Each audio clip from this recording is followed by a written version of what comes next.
Hey North Place, this morning we are in the book of Habakkuk, and Habakkuk was referred to as a minor prophet because there are only 3 chapters in the entire book of Habakkuk.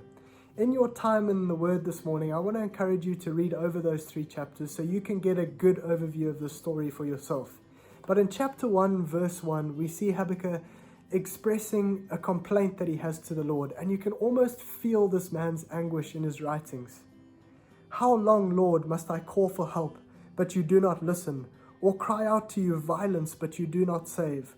Why do you make me look at injustice? Why do you tolerate wrongdoing?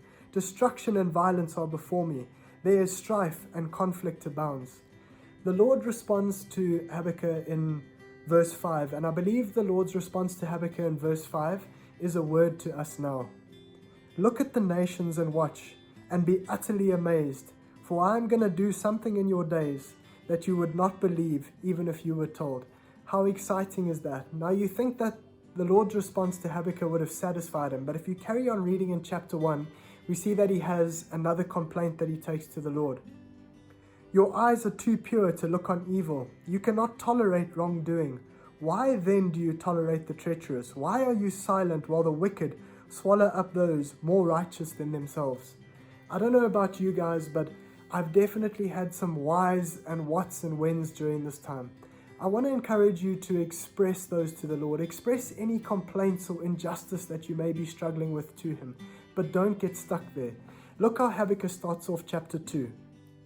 I will stand at my watch and station myself on the ramparts. I will look to see what He will say to me and what answer I am going to give to this complaint. And the Lord responds to Habakkuk a second time and basically tells him to grab his journal and write down the revelation, write down the vision and make it as clear as day. So you guys know the drill. Grab your journals and ask the Lord for a revelation or a vision for your life and start to write that down. If this is something that you've done before and you're feeling discouraged that you're not seeing things move or you're not seeing things come to pass, you believe that you had a word from the Lord but it's just not happening, I want to encourage you with what the Lord says to Habakkuk in verse 3. For the revelation awaits an appointed time. It speaks of the end and will not prove false.